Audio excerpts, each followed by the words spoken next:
জন্য হতেই পারে না যে আল্লাহর জন্য ইবাদত, অন্যের জন্য ইবাদত, এমন নয়।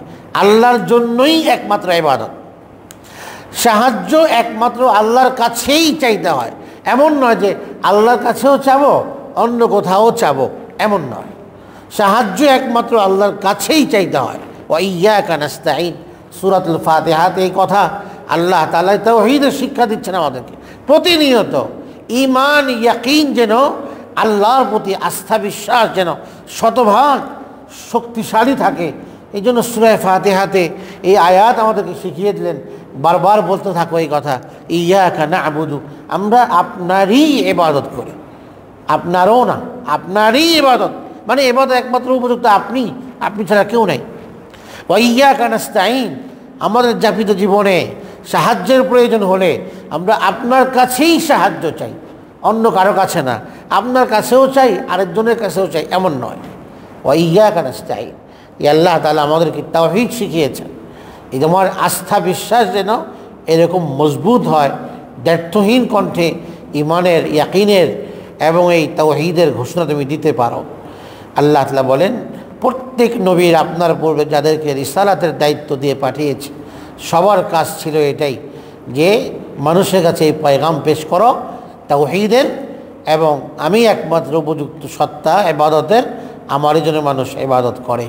ওয়াকালু ইত্তাখাযার রাহমানু ওয়ালাদান সুবহানা, এই মুশরিকদের আরেকটা ভ্রান্ত আকীদা আল্লাহ সামনের আয়াতে খণ্ডন করেছেন।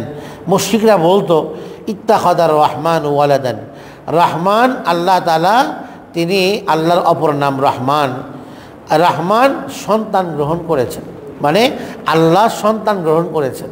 এটা মুশরিকদের আরেক ভ্রান্ত আকীদা ছিল যে আল্লাহ সন্তান গ্রহণ করেছেন, অর্থাৎ যারা মালাইকা ফেরেশতা এরা আল্লাহর সন্তান, এরা আল্লাহর কন্যা সন্তান। আল্লাহর জন্য তারা এরকম কথা ছড়াতো যে যারা আসমানের ফেরেশতা এরা আল্লাহর সন্তান। তো আল্লাহ বলেন যে সুবহানা, আল্লাহ সন্তান গ্রহণ থেকে পবিত্র। কারণ আল্লাহ লাম ইয়ালিদ ওয়া লাম ইউলাদ, আকিদায়ে তাওহীদ, তাওহীদের আকিদা। লাম ইয়ালিদ, তিনি কারো থেকে জন্ম নেননি, ওয়া লাম ইউলাদ, তিনি কাউকে জন্ম দেন না। লাম ইয়ালিদ, তিনি কাউকে জন্ম দেন না। ওয়া লাম ইউলাদ, তিনি কারো থেকে জন্মগ্রহণ করেননি। ওয়া লাম ইয়াকুন লাহু কুফুয়ান আহাদ, তার সমকক্ষ আর পৃথিবীতে কেউ নাই। এই যে এগুলো সব তাওহীদের আকীদা কোরআনে কারীমে আসছে সূরা ইখলাসের মধ্যে। তো ফেরেশতারা আল্লাহর সন্তান, আল্লাহ সন্তান গ্রহণ করেছেন। আল্লাহ বলেন সুবহানা, তোমাদের এই কথায় জঘন্য কথা থেকে আমি আল্লাহ অনেক অনেক বেশি পবিত্র। সন্তান তো তার প্রয়োজন যে সন্তানের মুখাপেক্ষী, সন্তানের সাহায্যের মুখাপেক্ষী। মানুষ এক সময় সে আবার বার্ধক্যে পৌঁছবে, তখন সন্তানের সাহায্যের প্রয়োজন হবে। তো আল্লাহ বলেন যে আমার তো এমন সাহায্যের প্রয়োজন নেই, আমি গনি, আমি তো বেনিয়াস, তাহলে আমার সাহায্যের প্রয়োজন নাই। সন্তান তো হয় মানুষের সাহায্য করার জন্য, আমার তো এমন সাহায্যের কারো প্রয়োজন নেই। আল্লাহুল গনি, আমি তো গনি। ইন্নাল্লাহা লাগানিয়্যুন আনিল আলামিন, আল্লাহ বিশ্ববাসী থেকে বেনিয়াস, আল্লাহ মাখলুক থেকে বেনিয়াস, কারো কোনো সাহায্যের প্রয়োজন আল্লাহর নাই বিন্দু পরিমাণ। তাহলে সন্তান আমার কেন প্রয়োজন? সন্তান মানুষ নেয় মানুষের প্রয়োজনে, তাকে সাহায্য করবে, তাকে তার পাশে থাকবে, তার সহযোগী হবে। তো আমার তো এমনটার প্রয়োজনই নাই, তাহলে আমার সন্তান হবে কোত্থেকে? আমি কেন সন্তান গ্রহণ করবো? ওয়াকালু ইত্তাখাযার রাহমানু ওয়ালাদান সুবহানা বাল ইবাদুম মুকরামুন, বরং এই ফেরেশতারা আমার সম্মানিত বান্দা, আমার মাখলুক, আমার সম্মানিত বান্দা, এরা সবাই সম্মানিত, কারণ তারা সবাই আল্লাহর ইবাদতে প্রতিটি মুহূর্তে তারা মশগুল, মগ্ন, তারা আল্লাহর কাছে সম্মানিত। কিরামান কাতিবিন, যে কিরামান মানে হচ্ছে কি, যারা সম্মানিত, কাতিবিন লেখকদ্বয়, যাদেরকে আমরা কিরামান কাতিবিন তো নাম না কোনো ফেরেশতার, বরং তাদের সম্মান, তাদের গুণ কিরামান, তারা সম্মানিত উভয়ে।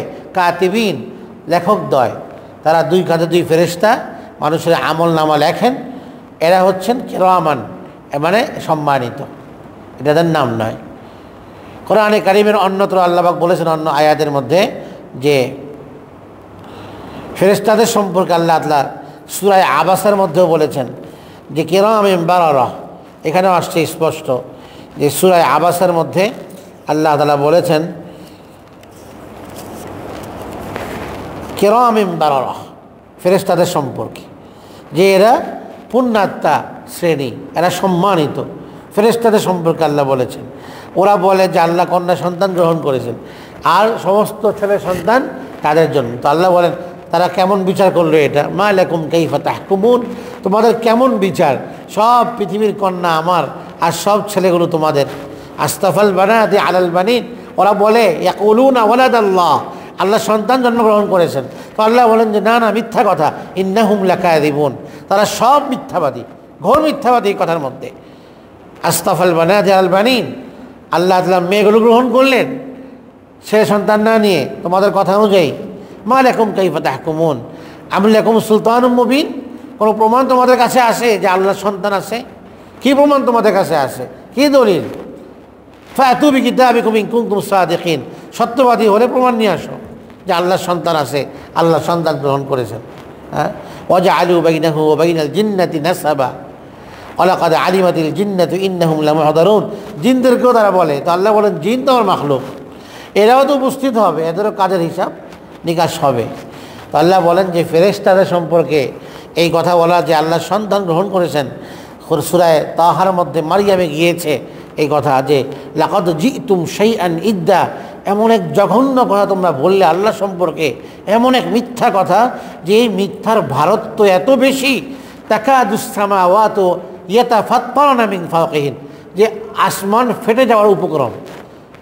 তাকাদুস সামাওয়াত ইয়াতাফাত্তারনা মিন ওয়া তানশাক্কুল আরদ ওয়া তাখিরুল জিবালু হাদ্দা, এত জঘন্যতা এই কথাতে যে আল্লাহ সন্তান গ্রহণ করেছেন, আসমান ফেটে পড়ার উপক্রম, জমিন ফেটে যাওয়ার উপক্রম হয়ে গেছে, বিদীর্ণ হওয়ার, আর সমস্ত পাহাড়গুলো চৌচির হয়ে যাওয়ার মতো এত মানে লঘু কথা, এত জঘন্য কথা তোমরা আল্লাহ সম্পর্কে কীভাবে বলতে পারলে? লাকাদ জিতুম শাইআন ইদ্দা, আল্লাহ তাআলা কোনো সন্তান গ্রহণ করেন নাই। বলে ইবাদুম মুকরামুন, তারা কেমন সম্মানিত, তাদের বৈশিষ্ট্য।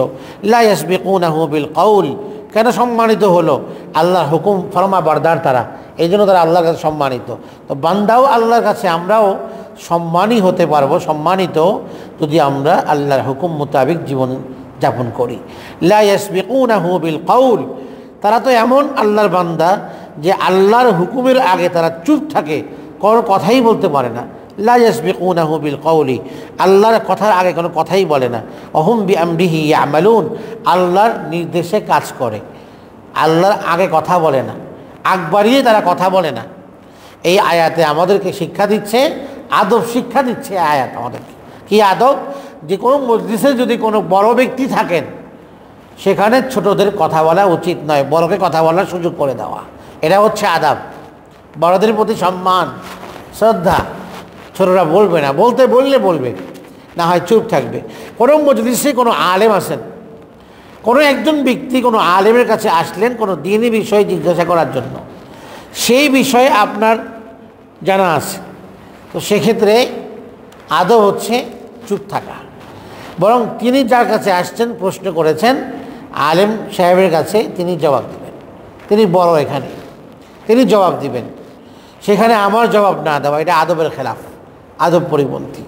বরং এটাও তো আদব যে একসাথে অনেক আলেম আছে, এদের মজলিসে এসে কোনো একজন সাধারণ মুসলমান দ্বীনি কোনো বিষয়ে জানতে চাইলেন, তো সেক্ষেত্রে ওই মজলিসে যে যিনি সবার মধ্যে যিনি বড় আলেম, এই কথাটাকে তাকে এই কথা বলা যে ওনাকে জিজ্ঞেস করুন, নিজে না বলা যে আমার চেয়ে বড় আলেম, বড় ফকি মুফতি এখানে উপস্থিত আমার সামনে, তো সেখানে আদব হলো তাকে তার কাছে হ্যান্ড ওভার করা, যে ওনাকে জিজ্ঞেস করুন বা হুজুর আপনি জবাব দিন, নিজের না জবাব দেওয়া। তো একজন আলেমের জন্য যদি আদব রক্ষা করতে হয়, তাহলে সাধারণ মানুষের জন্য আলেমের মজলিসে কী পরিমাণ আদব রক্ষা করতে হবে, জানা থাকলেও চুপ থাকা। এটা হচ্ছে এই আয়াতের থেকে আমাদেরকে আল্লাহ পাক আদব শেখাচ্ছেন যে ফেরেশতারা আল্লাহর সামনে কথাই বলে না, ও আল্লাহর হুকুম অনুযায়ী কাজ করে। তো মজলিসের মধ্যে বড় যিনি থাকেন তাকে কথা বলার সুযোগ দেওয়া উচিত এবং তার কথা শোনা উচিত আগে। তিনি যদি কথা বলতে বলেন তাহলে কথা বলা, আগ বাড়িয়ে কথা না বলা। আল্লাহ তাআলা বলেন এরা কীভাবে আমার সন্তান হবে, এগুলো তো আমার বান্দা। ইয়ালামু মা বাইনা আইদিহিম ওয়া মা খালফাহুম, আমি তাদের সামনের পেছনের সব কিছু জানি, সব কিছু আমার এলেমে আছে। তাহলে এরা আমার সন্তান হবে কিভাবে? এরা তো আমার বান্দা। আমি আমার বান্দার জীবনের আগের পরের, ডানে বামে, ভেতর বাহির, গোপন মানে প্রচ্ছন্ন এবং যেগুলো প্রকাশ্য সব জানি আমি। আমার এদের সবার কথা আছে, এদের সব বিষয় আমার কাছে জানা আছে। ওয়ালা ইয়াশফাউনা ইল্লা লিমান ইরতাদা। এবং এই ফেরেশতাদের বৈশিষ্ট্য হলো এরা আল্লাহর অনুমতি ছাড়া কারো ব্যাপারে সুপারিশও করতে পারে না। আল্লাহর অনুমতি ছাড়া কারো ব্যাপারে, আল্লাহর সন্তুষ্টি ছাড়া কারো ব্যাপারে সুপারিশও এরা করে না। ইমানদার নেককার বান্দাদের ব্যাপারে ফেরেশতারা আল্লাহর কাছে সুপারিশ করতে পারে।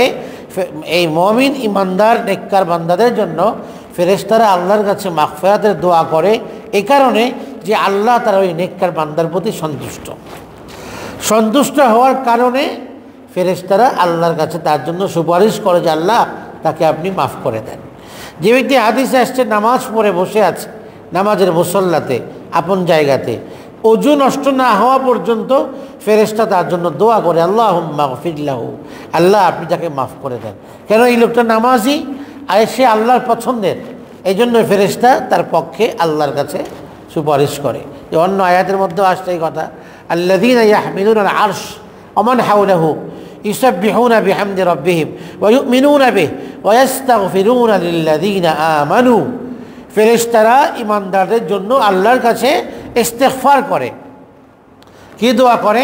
রব্বানা ওয়াসি'তা কুল্লা শাইইন, আল্লাহ সব জিনিসে আপনার রহমত তো পরিব্যাপ্ত।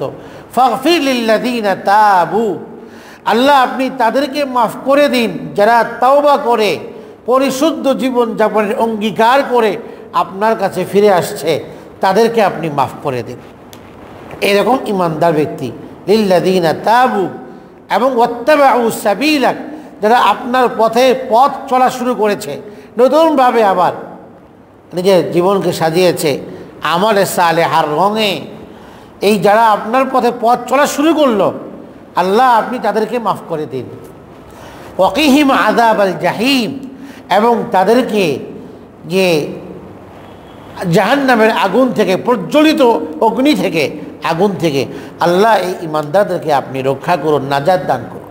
এই যে ফেরেশতাদের দোয়া সম্পর্কে সূরাতুল মুমিন এর মধ্যে আসছে, ফেরেশতারা মুমিনদের জন্য দোয়া করেন। এর অর্থ হলো আল্লাহ পাক মুমিনের প্রতি খুশি, নেককার মুমিনের প্রতি, আমলদার বান্দার প্রতি, যে কারণে আল্লাহ পাকের ফেরেশতাও তার পক্ষে আল্লাহর কাছে দোয়া করেন, ইস্তিগফার করেন যে আল্লাহ একে আপনি মাফ করেন, জাহান্নাম থেকে আপনি এদেরকে বাঁচিয়ে দিন, আল্লাহর কাছে ইস্তিগফার করে। এই ছাড়া তারা আল্লাহর অনুমতি ছাড়া, আল্লাহর সন্তুষ্টি ছাড়া এরা সুপারিশ করতে পারে না। তো ইমানদার ব্যক্তিদের প্রতি আল্লাহ সন্তুষ্ট, তাই তারা আল্লাহর কাছে ইমানদারদের জন্য ক্ষমা চায় যে আল্লাহ আপনি তাকে মাফ করে দেন। তো ফেরেশতাদের দোয়া পাওয়া যায় তাওবা করলে, আল্লাহর পথে চললে ফেরেশতাদের দোয়া পাওয়া যায়। তালিবুল ইলম, যারা ইলমে দ্বীনের শিক্ষার্থী, কোরআন এবং সুন্নাহ, তাদের জন্য তাদের মর্যাদা সম্পর্কে হাদিসে আসছে যে ফেরেশতারা এদের জন্য আল্লাহর কাছে দোয়া করে। যিনি মুআল্লিমুল খায়র, মানে মানুষকে কল্যাণের শিক্ষাদান করেন, কোরআনের শিক্ষাদান করেন, এইরকম শিক্ষকের জন্য ফেরেশতারা আল্লাহর কাছে দোয়া করে যে আল্লাহ এদেরকে আপনি সঠিক পথে রাখুন, আল্লাহ এদেরকে আপনি মাফ করে দিন। তো যারা মুআল্লিমুল খায়র, মানে মানুষকে ভালো বিষয়ে শিক্ষাদান করে, এদের মধ্যে যারা কোরআনে কারীম মানুষকে শিক্ষাদান করে, তাদের জন্য ফেরেশতারা দোয়া করে।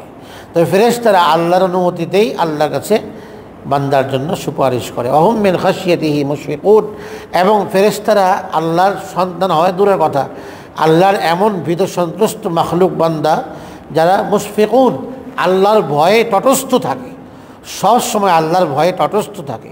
তো আল্লাহর ভয়ে এভাবে ভীত সন্ত্রস্ত থাকা, এটা আল্লাহর নৈকট্যশীল ফেরেশতাদের একটা বৈশিষ্ট্য এবং গুণ। সেটা যদি আমরা অর্জন করতে পারি, আমরাও আল্লাহ পাকের নৈকট্য অর্জন করতে পারবো, আল্লাহর পেয়ারা বান্দা হতে পারবো। এটা একটা পথ আল্লাহর নৈকট্য পাওয়ার, আল্লাহর ওলি হওয়ার, যে আল্লাহকে ভয় করা, আল্লাহর খাশিয়াত, আল্লাহ ভীতি, আল্লাহর ভয়, তাকওয়া, এই খাশিয়াত বলা হয়। যে আল্লাহর মহাব্বতে আল্লাহকে ভয় করা, কে বলা হয় খাশিয়াত। আল্লাহর মহাব্বতে আল্লাহকে শ্রদ্ধাজনিত ভয়, ভক্তি মিশ্রিত ভয়, এটাকে খাশিয়াত বলা হয়। তো এটা যদি আমার ভেতরে, আপনার ভেতরে থাকে, আমরা আনতে পারি, অর্জন করতে পারি, তাহলে আমরাও আল্লাহর পেয়ারা হতে পারবো, ওলি হতে পারবো। আল্লাহর ওলি হওয়ার জন্য যে কাজগুলো করতে হয় সেই কাজগুলোর মধ্যে এক নম্বরই হচ্ছে যে সেই ইমানদার ব্যক্তি তাকওয়ার গুণে গুণান্বিত হবে, আল্লাহ ভীতির গুণে গুণান্বিত হবে। যদি এমনটা হয় তো সে আল্লাহর ওয়ালায়াত, আল্লাহর বন্ধুত্ব, আল্লাহর নৈকট্য, আল্লাহর ভালোবাসা সে অর্জন করতে পারে। এরপরে আয়াত ওমাইয়াকুল মিনহুম ইন্নী ইলাহুম মিন দুনিহি ফাযালিকা নাজজিহি জাহান্নাম।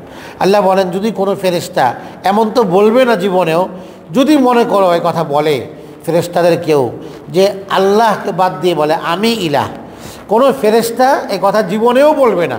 কারণ কোনো ফেরেশতা আল্লাহর হুকুম ছাড়া কোনো কথাই বলে না। যদিও আমরা ধরে নেই, আল্লাহ বলছেন যে যদিও এমন সাহস তাদের নাই, দুঃসাহস, তারপরেও যদি কোনো ফেরেশতা এই কথা বলে যে আমি ছাড়া, সে নিজেকে ইলাহ দাবি করে যে আমি ইলাহ, ফেরেশতা দাবি করছে আমি রব আল্লাহকে বাদ দিয়ে, ফাযালিকা নাজজিহি জাহান্নাম, তো আমি তাকে, তার প্রতিদান হবে জাহান্নাম। কাযালিকা নাজজি যালিমিন, যেভাবে আমি জালিমদেরকে, যারা সীমা অতিক্রমকারী, সীমা লঙ্ঘনকারী, তাদেরকে আমি যেভাবে জাহান্নামের শাস্তি দিয়ে প্রতিদান দিই, এই তাকেও আমি এই প্রতিদান দিব, জাহান্নামে নিক্ষেপ করব, তাকেও আমি শাস্তি দিব। তো এমন কথা বলার, এমন কথা জীবনেও কোনো ফেরেশতা বলে নাই, বলবেও না এই কথা যে আমি রব। তো ফেরেশতাদেরকেও মুশরিকদের একদল রব মানে, ফেরেশতাদেরকেও ইলাহ বলে একদল। তো আল্লাহ আয়াতে বলতেছেন কোনো ফেরেশতা নিজেকে রব দাবি করতে পারে না, এটা অসম্ভব। যদি করে তাহলে আমি তাকে ওই সীমাতিক্রমকারীদের মতো জাহান্নামের শাস্তি দিব। কাযালিকা নাজজি যালিমিন, যেভাবে আমি জালিমদেরকে শাস্তি দিয়ে থাকি, প্রতিদান দিয়ে থাকি মন্দ কর্মের তাকেও দিব। কিন্তু এমন কথা কোনো ফেরেশতা বলবে না। সুতরাং কোনো ফেরেশতা রবও হতে পারে না। তোমরা যে বলছো যারা, তোমাদের এই আকীদা সঠিক নেই। একমাত্র আল্লাহ তাআলাই রব, তিনি এক, অনন্য, অদ্বিতীয়, এবং তিনি লা শারীক আল্লাহ। সব কিছু তার মাধ্যমেই সম্পাদিত হচ্ছে এবং কিয়ামত পর্যন্ত হবে। এরপরে বিচার কার্য তিনি সম্পাদন করবেন, সব কিছু তার হাতে, তার এখতিয়ারে, এবং তিনি ইবাদতের উপযুক্ত সত্তা। কাজে আমরা তারই ইবাদত করব। তো আল্লাহ বলছেন তোমরা তারই ইবাদত করো, আমারই ইবাদত করো, আমি একমাত্র উপযুক্ত সত্তা। এই আয়াতগুলোতে আল্লাহ রাব্বুল আলামিন তাওহীদের পক্ষে দলিল দিলেন যে মক্কার মুশরিকদের মধ্যে আল্লাহর ব্যাপারে, তাওহীদের ব্যাপারে ভিন্ন এবং মিশ্রিত আকীদা ছিল। তাদের হাতে বানানো এই ইলাহদেরকে তারা আল্লাহর সাথে শরীক সাব্যস্ত করে একাধিক ইলাহের এই মতবাদে তারা বিশ্বাসী ছিল। তাদের সেই মতবাদটা যে ভ্রান্ত, বাতিল, সেটাকে আল্লাহ তাআলা এই আয়াতগুলোতে খণ্ডন করলেন। এবং ফেরেশতা আল্লাহ যে কোনো সন্তান গ্রহণ করেন না, এটা আল্লাহর প্রয়োজনই নাই। এই মুশরিকদের সেই ভ্রান্ত আকীদা বিশ্বাস, সেটাকেও আল্লাহ তাআলা খণ্ডন করে ফেরেশতাদের কিছু গুণাবলীর কথা উল্লেখ করলেন, বৈশিষ্ট্যের কথা, যে তারা আমার আদেশ অনুযায়ী কাজ করে, আমার আগে তারা কথা বলে না। তো আল্লাহর আদেশ অনুযায়ী আমাদেরও কাজ করা আমাদের দায়িত্ব এবং কর্তব্য। আল্লাহ যেভাবে বলেছেন সেইভাবে চলা। ইয়া আইয়ুহাল্লাযীনা আমানুত্তাকুল্লাহা হাক্কা তুকাতিহ, আল্লাহকে আল্লাহর হক অনুযায়ী ভয় করো, যেমনটা তাকে করা উচিত। তো সেভাবে আল্লাহর আদেশ অনুযায়ী কাজ করা, আল্লাহর নিষেধাজ্ঞামূলক যে কাজগুলো যা নিষেধ করেছেন তা থেকে বিরত থাকা, এটাকেই তাকওয়া বলে। এইভাবেই চলতে হয়। আর যদি আমরা ফেরেশতাদের দোয়া পেতে চাই, তাহলে এক আমল হতে হবে, ফেরেশতাদের ইস্তেগফার আমাদের পক্ষে থাকবে। আর ফেরেশতাদের যে বৈশিষ্ট্য, তারা আল্লাহর ভয়ে ভীত থাকে, এই আল্লাহ ভীতির এই গুণ আমাদেরও অর্জন করা দরকার। তাহলে আমরা আল্লাহ তাআলার ওলি হতে পারবো, আল্লাহ পাকের প্রিয় বান্দা হতে পারবো। আল্লাহ তাআলা আমাদের সকলকে কোরআনে কারীমের এই আলোচিত আয়াতগুলো থেকে আলো নিয়ে আমাদের জীবনকে সুন্দর করার, আল্লাহর ওলি হওয়ার আল্লাহ পাক আমাদের সকলকে তৌফিক দান করুন। দুরূদ শরীফ পড়ি। আল্লাহুম্মা সাল্লি আলা মুহাম্মদ ওয়া আলা আলি মুহাম্মদ কামা সাল্লাইতা আলা ইব্রাহিম ওয়া আলা আলি ইব্রাহিম ইন্নাকা হামিদুম মাজিদ। اللهم بارك على محمد وعلى ال محمد كما باركت على ابراهيم وعلى ال ابراهيم انك حميد مجيد. الحمد لله رب العالمين، والصلاة والسلام على سيد الأنبياء والمرسلين وعلى آله وصحبه أجمعين. ربنا ظلمنا أنفسنا وإن لم تغفر لنا وترحمنا لنكونن من الخاسرين. ربنا آتنا في الدنيا حسنة وفي الآخرة حسنة وقنا عذاب النار. আল্লাহুম্মা রাব্বিরহামহুমা কামা রাব্বায়ানি সগীরা। ইয়া আল্লাহ, মৌলাই করিম, পরওয়ারদিগারে আলম, আপনার নেককার বান্দারা দীর্ঘক্ষণ বসে আপনার পাক কালামের তাফসীর শুনলেন, বুঝলেন। আল্লাহ, আমাদের এই বসাকে আপনি কবুল ফরমান, আমাদের এই শোনাকে আপনি কবুল ফরমান। ইয়া আল্লাহ, আমাদের এই মজলিস কোরআনে করিমের বরকতময় এই মজলিস যেন আমাদের সকলের নাজাতের ওসিলা আপনি বানিয়ে দিন। ইয়া আল্লাহ, কোরআনে করিমের সান্নিধ্য, কোরআনে করিমের বারাকাত আপনি আমাদের জীবনে আমাদেরকে দান করে দিন।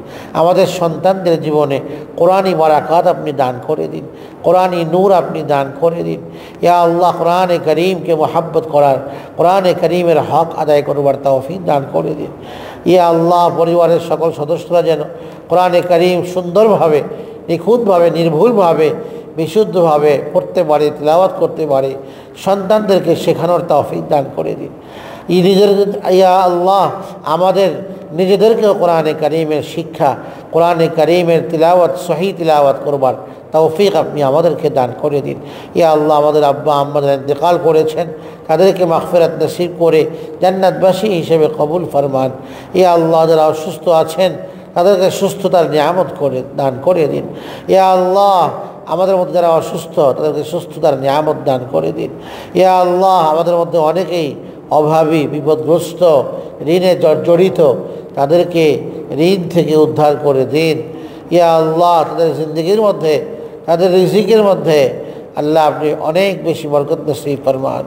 ইয়া আল্লাহ, আমরা যারা হাত তুলেছি আমাদের সকলের পরিবারগুলোকে আপনি কবুল করে নিন, আমাদের সন্তানগুলোকে আপনি কবুল করে নিন।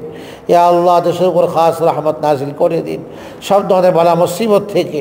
ইয়া আল্লাহ, অতিবৃষ্টি, অনাবৃষ্টি সহ সব ধরনের আযাব গজব মুসিবত থেকে আল্লাহ আপনি আমাদেরকে হেফাজত ফরমান। আল্লাহ, আপনি আমাদেরকে আপনার ওলি হিসেবে কবুল করে নিন। আল্লাহ, আপনি আমাদেরকে মাফ করে দিন। ইয়া আল্লাহ, আপনি আমাদেরকে মাফ করে দিন। দুনিয়া আখিরাতের সমস্ত ঘাটিগুলো সহজেই বাড়ি দেওয়ার তৌফিক দান করে দিন। ইয়া আল্লাহ, আমাদের স্ত্রী সন্তানদেরকে আপনি কবুল করে নিন। আমাদের পিতৃকুল, মাতৃকুল, শ্বশুরকুলের আত্মীয় স্বজনদেরকে আপনি কবুল করে নিন। আমাদের স্ত্রী সন্তানদেরকে আপনি কবুল করে নিন। আমাদের সমস্ত কাজগুলোকে আপনি সহজ করে দিন।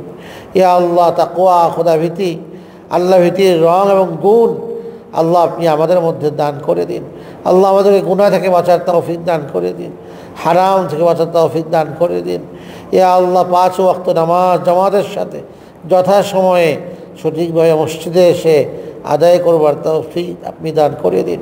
ইয়া আল্লাহ, যারা দোয়া চেয়েছেন দেশ বিদেশ থেকে, আল্লাহ তাদের নেক মাকসুদকে আপনি পূরণ করে দিন। ইয়া আল্লাহ, আমাদের দোয়াগুলো আপনি কবুল করে নিন।